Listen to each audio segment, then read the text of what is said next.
ওরা এটা ভেবেই আনন্দ পাচ্ছিল যে এইবার আবির দেব বর্মন শ্রীমন্তীকে শুধু অপমানিতই করবে না, একেবারে বের করে দেবে এখান থেকে। অন্যদিকে শ্রীমন্তীও পরিস্থিতি দেখে বেশ একটু টেনশনে পড়ে গেল। আর ঠিক তখনই আবিরের ফোনটা বেজে উঠল। সে ফোন রিসিভ করতেই অপর প্রান্ত থেকে কিছু কথা ভেসে এলো, যেগুলো আবির চুপচাপ শুনছিল। সে ফোনের উল্টো দিকে থাকা ব্যক্তিকে বলে উঠল, হ্যাঁ হ্যাঁ স্যার, যেমনটা আপনি বলছেন তেমনটাই হবে, আপনি চিন্তা করবেন না। আচ্ছা ঠিক আছে, ধন্যবাদ। কথা বলে আবির ফোনটা কেটে দিল। তারপর মাইকটা সামনে নিয়ে বলল, লেডিস অ্যান্ড জেন্টলম্যান, আমাকে ক্ষমা করবেন, একটা জরুরি ফোন চলে আসায় আপনাদের খানিকটা সময় নষ্ট করার জন্য আমি মন থেকে ক্ষমা প্রার্থী। যাই হোক, যা বলছিলাম, মল্লিক ইন্ডাস্ট্রিজের ওখান থেকে ফোন করে এই ডিলটা ফাইনাল করতে বলায় আমার খুব রাগ হয়েছিল। এই শুনে টেনশনে শ্রীমন্তীর বুকের ধুকপুকানি বেড়ে গেল। এদিকে সৌর্য আর দিশার মুখে খেলে গেল ক্রূর হাসি।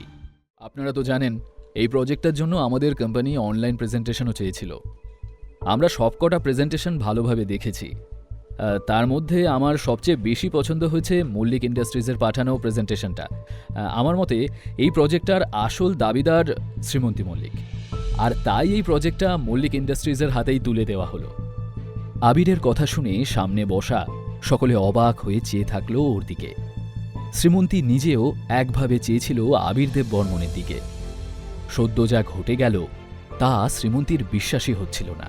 এদিকে আবিরকে হুট করে পাল্টি খেতে দেখে সৌর্য এবং দিশার আশ্চর্যের শেষ ছিল না। একই সঙ্গে দুজনের মুখ রাগে লাল হয়ে উঠল। শ্রীমন্তী কন্ট্রাক্ট সাইন করার জন্য আবিরের কাছে উপস্থিত হল।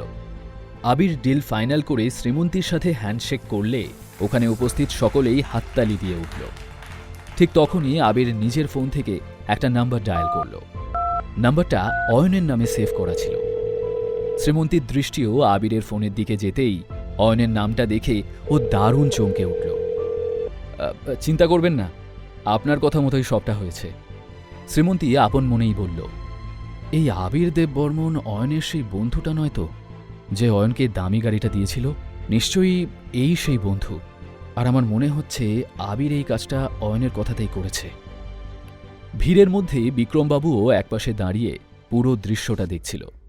কাজ হয়ে গেছে ছোটবাবু, আপনার কথা মতো আবির দেব বর্মন প্রজেক্টটা শ্রীমন্তী ম্যাডামকে হ্যান্ড ওভার করে দিয়েছে। ওনাকে আমার তরফ থেকে একটা ভালো গিফট পাঠিয়ে ধন্যবাদ জানিয়ে দেবেন। কিছু পরে শ্রীমন্তীও বেরিয়ে গেল ওখান থেকে। এদিকে সুবীর মল্লিক সামনে থাকা টিভিতে নিউজ দেখছিলেন। নিউজে দেখাচ্ছিল বিখ্যাত সানরাইজ টাওয়ারের সবথেকে বড় প্রজেক্টটার দায়িত্ব তুলে দেওয়া হলো মল্লিক ইন্ডাস্ট্রিজের হাতে। এই ডিলের দরুন মল্লিক ইন্ডাস্ট্রিজের শেয়ারের দাম এই মুহূর্তে চড়চড় করে বাড়ছে। খবরটা দেখে সুবীর মল্লিক দারুণ খুশি হলেন। সত্যিই শ্রীমন্তী, আজ তুমি ফাটিয়ে দিয়েছ। ঠিক সেই মুহূর্তে দরজায় মৃদু টোকা পড়ল, আর দরজা খুলে ভেতরে প্রবেশ করল শ্রীমন্তী। এসো এসো দিদিভাই, আমি এতক্ষণ ধরে তোমারই অপেক্ষা করছিলাম। আজ তুমি দারুণ কাজ করেছ। I am so proud of you. বলো, কি গিফট চাও তুমি? দাদুভাই, আমার বাবার সঙ্গে যে ইঞ্জিনিয়ারদের টিমটা কাজ করছিল তাদেরকে প্লিজ আমার আন্ডারে কাজ করতে দাও।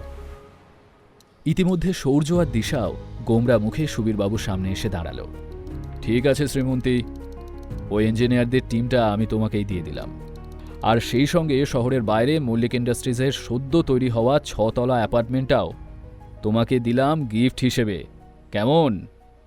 তারপর সৌর্য আর দিশার দিকে চোখ পড়তে সুবীরবাবু বললেন, এ কি, তোমাদের মুখ দুটো এমন বাংলার 5-এর মতো হয়ে রয়েছে কেন?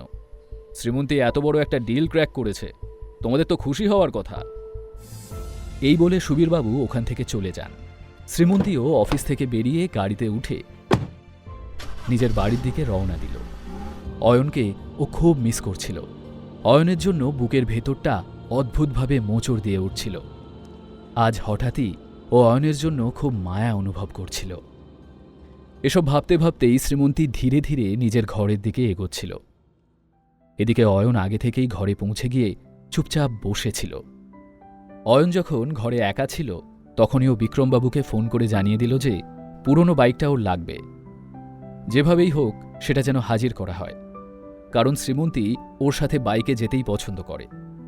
পরদিন শ্রীমন্তীর মনে ছিল যে আজ ওদের ম্যারেজ অ্যানিভার্সারি। অপরদিকে অয়নেরও মনে ছিল ওদের বিয়ের তারিখের কথা।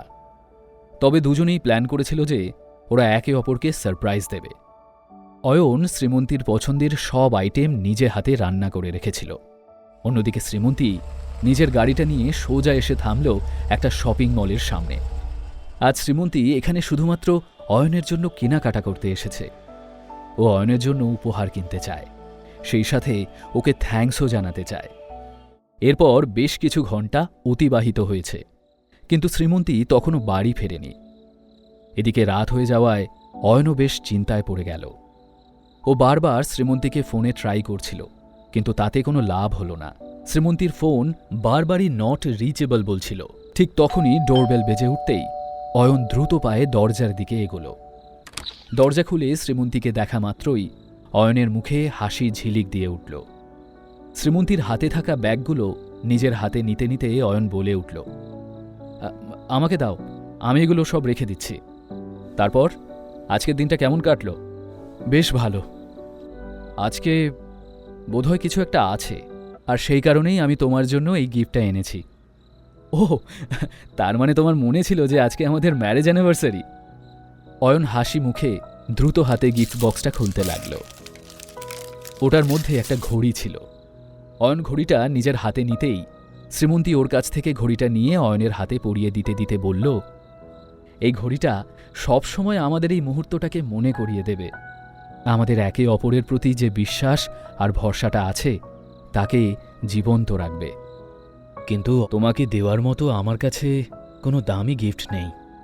তবে হ্যাঁ, আমাদের অ্যানিভার্সারি উপলক্ষে আজ আমি তোমার জন্য তোমার পছন্দের ডিনার রেডি করে রেখেছি। এর চেয়ে বেশি কিছু আমি চাইও না। মনে হচ্ছে বৃষ্টি নেমেছে, তুমি তাড়াতাড়ি ফ্রেশ হয়ে নাও, আমি ডিনার সার্ভ করে দিচ্ছি, তারপর আমরা একসাথে ডিনার করে নেব। শ্রীমন্তী মাথা নেড়ে ওয়াশরুমে চলে গেলে অয়ন এক দৃষ্টে ওর গিফট করা ঘড়িটার দিকে চেয়ে থাকল কয়েক মুহূর্ত। হঠাৎই ডোরবেল বেজে উঠলে অয়ন মুখ তুলে তাকাল। অয়ন গিয়ে দরজা খুলতেই দেখল খুবই সুন্দরী একটি মেয়ে দাঁড়িয়ে রয়েছে। বাড়ির সামনে একটা দামি গাড়িও পার্ক করা ছিল, যা দেখে বোঝা যাচ্ছিল যে এই মেয়েটা সম্ভবত বেশ বড়লোক পরিবারের। ক্ষমা করবেন, আপনি কার সাথে দেখা করতে চান? সে কি, তুমি আমাকে চিনতে পারছো না? না, না তো। তবে মনে হচ্ছে আপনাকে কোথাও দেখেছি, কিন্তু কোথায় দেখেছি তা মনে করতে পারছি না। এসব কি বলছো তুমি অয়ন? তুমি আমাকে মনে করতে পারছো না? আরে আমি রিয়া, কতবার তো আমাদের দেখা হয়েছে। আচ্ছা, ভেতরে আসতে বলবে না আমাকে? কে রিয়া বলুন তো? এই তো, তুমি একটু আগেই বললে যে তুমি আমাকে দেখেছ। এত তাড়াতাড়ি কি করে ভুলে যেতে পারো তাহলে অয়ন? ইতিমধ্যে শ্রীমন্তী সেখানে এসে উপস্থিত হল। এসব কি অয়ন? এই মেয়েটা কে? তুমি জানো না আমি কে? জবাবে শ্রীমন্তী মাথা নেড়ে না বললে রিয়া বলে উঠল, তাহলে শোনো, আমি অয়নের ওয়াইফ। কথাটা শুনে অয়নের মাথা যেন হঠাৎ করে কাজ করা বন্ধ করে দিল। এদিকে শ্রীমন্তী রিয়ার দিকে তাকালো অবাক হয়ে। কে এই রিয়া? অয়নের সঙ্গে কি সম্পর্ক তার? অয়ন আর শ্রীমন্তীর জীবনের এই বিশেষ রাতে এই অঘটন কি শেষ করে দেবে ওদের সম্পর্কটা? জানতে হলে শুনতে থাকুন এই গল্পটি শুধুমাত্র পকেট এফএমে।